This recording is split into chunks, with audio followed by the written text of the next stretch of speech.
అనుకుంటున్నారు? ఇగోండి పాలు మరగబెట్టానా. పాలు మరగబెట్టుకున్న తర్వాత ఈ పాలు కొంచెం చల్లగైన తర్వాత మేగడ తీసేయండి. గోరువెచ్చగా పాలు ఉండేటప్పుడు మేగడ వస్తుంది, ఆ మేగడ తీసేయండి. తీసేసిన తర్వాత పిల్లలకైనా పెద్దోళ్ళకైనా మీరైనా తాగండి. ఇదైతే మనమైతే మిగడతో అయితే పాలు అయితే ఎప్పుడు తాగకూడదండి. కొంతమంది పాలు అంటారు, కొంతమంది మిల్క్ అంటారు, 2 భాషల్లో కూడా అంటారు.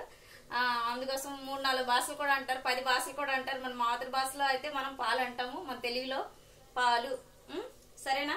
అయితే దీంట్లో మెగడ నోటి పాలు మరబెట్టాక మెగడ వస్తుంది. ఆ మెగడ అయితే మొత్తానికైతే ఏ రోజు కూడా మీరు తాగడం కానీ తినడం కానీ చేయకండి. ఆ మెగడ పాలు కొంచెం మిగిలిపోయాయి అనుకోండి, 2 కలిపి తోడు పెట్టండి. తోడు అంటే పెరుగు తయారు చేయండి. పెరుగు తయారు చేసి అలా పెరుగు అలా తినేకండి. అలాగా అన్నంలో వేసుకొని తినేయడం, లేదంటే స్పూన్తో కొంతమందికి అలవాటు అనమాట, గ్లాసులో గిన్నెలో వేసుకొని తినడం, అలా తినేకండి. ఎప్పుడైనా సరే కవంతో కొంచెం వాటర్ పెరుగులో వేసి కవంతో మంచిగా ఇలాగ సిలికియండి. కాసేపు సిలికితే కొంచెం ఎన్న ముద్ద వచ్చేస్తుంది. ఆ ఎన్న తీసేయండి, ఆ పొంగు లెక్క వస్తుంది, అదంతా ఎన్న తీసేయండి. తీసేసినాక ఆ పెరుగుని వాడండి.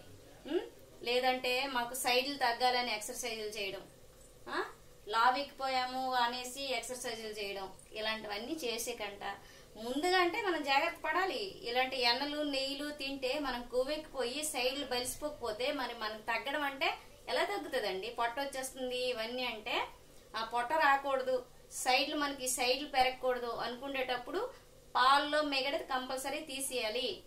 అదైతే దానివల్ల మనకైతే సైడ్లు అంటే ఫ్యాట్ వస్తుంది.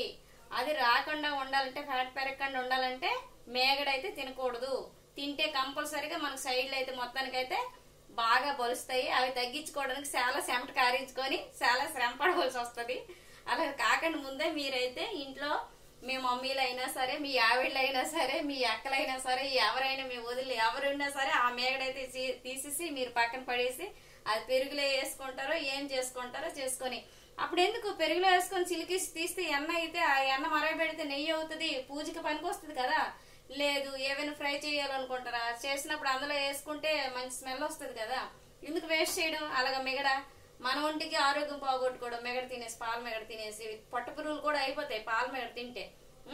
కడుపులో పొట్ట పురుగులు అయిపోయాయి అనేసి అంటారు. పొట్ట పురుగులకి అంటే చిన్నపిల్లలకి గట్రా ఇస్తే పాలతో మెగడతో పాలు ఇచ్చామనుకోండి, వాళ్ళకి పొట్టలో అనమాట పొట్ట పురుగులు తయారవుతాయి. చిన్న చిన్న లేడీకులు అంటారు వాటికి, అవి తయారవుతాయి అనమాట పొట్టలోన. అవన్నీ బాధలు మనం ఎందుకు పడాలి? పొట్ట నొప్పి కూడా వస్తుంది పొట్ట పురుగులు తయారైపోతే. అవన్నీ ఎందుకు మనం బాధపడాలి? ఆ ముందు జాగ్రత్త చేసుకుంటే అయిపోతుంది కదా. కొంతమందికి తెలియక అనమాట, మిగడతో మా పిల్లలు ఈ మిగడతో పాలు తాగితే బాగుంటది కదా అని ఇచ్చేస్తారు. అలాగే ఇవ్వకూడదండి. నాకు తెలిసిన మట్టి నేను చెప్పాను, మరి తెలిసిన వాళ్ళు అర్థం చేసుకోండి. తెలియకపోయినా వాళ్ళు ఏమనుకుంటారు అనుకోండి. అంటే నాకు తెలిసినవన్నీ నేను చెప్తాను అనమాట. నాకు తెలియకపోయినవి అయితే నేనేం చెప్పను. ఇందులో ఏముంది అనుకుంటున్నారా? ఇందులో కూర పెట్టాను. ఏంటంటే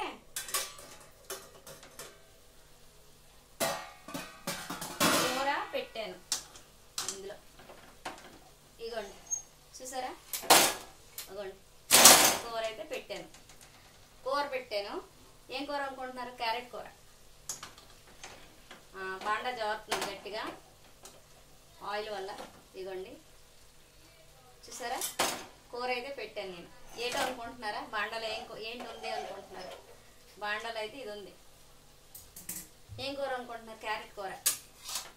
ఇదిగోండి క్యారెట్ కూర అయితే వండుతున్నాను. మీతో మాట్లాడుతూ ముందే, అంటే మీతో మాట్లాడతానన్న ముందే నేను పోపేసుకున్నాను అనమాట.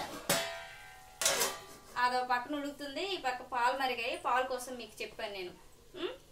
ఎందుకంటే కొంతమందికి తెలియక మెగడ ఎందుకు పడేయాలా, ఎందుకు పోగొట్టుకోవాలా. ఛాయ్లో వేసుకొని కూడా కొంతమంది అయితే అండి ఛాయ్ చేస్తారు, ఛాయ్లో కూడా మెగడ వేసుకొని తాగుతారు. ఎందుకంటే టేస్ట్గా ఉంటుంది కాబట్టి మనకు కొంప ముంచుతుంది. అది అర్థమైందా? ఎప్పుడైనా సరే అది నేను అనుకుంటున్నాను. మీకు ఎలాగనిపిస్తుంది కానీ నేను అనుకుంటున్నాను అలాగా. అది అందుకు దాన్ని అయితే మీరైతే కొంచెం సైడ్ వేయండి. మీకు మంచిదే, మీ హెల్త్కి మంచిదే, మీ ఇంట్లో పూజ చేస్తే దేవుడికి మంచిదే. నెయ్యి తయారు చేసుకొని ఏటి దీన్ని నెయ్యి కోవాలనుకుంటున్నారా? నేను అన్ని మంచి కోసమే చెప్తున్నానండి. మీరు చెడు అనుకుంటే నేనేం చేయలేను. ఎప్పుడు వాగుడికైలా వాగుతూనే ఉంటది. వీడియోకి వచ్చిందంటే దీని వీడియో చూసామంటే ఇంక ఇవే మాటలు సోది అనుకుంటున్నారా? సోది కాదు, ఉన్ని విషయాలే నేను చెప్తాను. ఎప్పుడు కూడా ఉన్నది ఉన్నట్టు మాట్లాడేస్తానండి. నాకు కల్పించుకోవడం మాట్లాడడం రాదు, ఎలాగుంటుందో అలా మాట్లాడేస్తాను కదా. మీరేమనుకుంటారు? మీకు నవ్వొస్తుందా? నవ్వండి, నవ్వితే కదా బాగుంటది. నవ్వితే ఆరోగ్యం అండి, నవ్వాలి అంటారు కొంతమంది పెద్దోళ్ళు అంటారు. ఏంటి ఎప్పుడు నవ్వుకునే ఉంటారు అంటే, నవ్వుకొని ఉంటే కదా బాగుంటది. ఎప్పుడు మనం ఏడ్చుకొని పుట్టాము, పుట్టేటప్పుడు ఇప్పుడు కూడా ఇంక ఏడ్చుకునే ఉంటాం ఏంటి. అందుకనే పుట్టినప్పుడు బరువు బాధ్యతలన్నీ ఎత్తాలరా బాబు భూమి మీద వేస్తాడు భగవంతుడు అనేసి అప్పుడు పుట్టిన వెంటనే కావును కేకేస్తాం. మనం ఆ కావును కేకేస్తుంది అనమాట, అక్కడే వదిలేయాల. ఇప్పుడు ఏంటంటే మనం ప్రశాంతంగా నవ్వుతూ మంచిగా నవ్విస్తూ ఉండాలన్నమాట. ఎప్పుడైనా మనం పుట్టాము ఇలాగా, మనం పుట్టినప్పుడు కూడా నవ్వుతూనే వెళ్ళిపోతే మన చుట్టూ ఉన్న వాళ్ళు ఏడుస్తారనమాట. అందరికి అమ్మ నవ్వించారు వీళ్ళు బాగుండేవాళ్ళు, ఇదే ఇలాగ అయిపోయింది సడన్ గా అని కొంతమంది అంటారు. కొంతమంది అంటారు వీళ్ళకి ఇలాగే అవ్వాలంటారు. కొంతమంది మనం కూల్లో దొక్కుమోళ్ళు ఉంటారు కదా పడకపోయిన వాళ్ళు, వాళ్ళనమాట. అమ్మ ఇది ఇలాగే అవ్వాలి, వీళ్ళకి ఇలాగే అవ్వాలని కొంతమంది ఉంటారు. కొంతమంది అమ్మ చచ్చిపోయినరమ్మా, అమ్మ ఎంత మంచోళ్ళు ఎంత బాగుండేవాళ్ళు చనిపోయారమ్మా అనేసి కొంతమంది చెప్పుకుంటారు. అలాంటి అంటే చెప్తున్నాను నేను, మనం పుట్టుకతోనే ఏడ్చుకొని వచ్చాం కాబట్టి చచ్చిపోయినంత వరకు నవ్వుతూనే వెళ్ళాలి. ఎప్పుడైనా మనకి ఎన్ని బాధలున్నా ఎన్ని కష్టాలున్నా ఏ ఉన్నా సరే. ఓకేనా? మరి బాయ్ అన్ని చెప్పేసాను. ఓకేనా? Bye bye.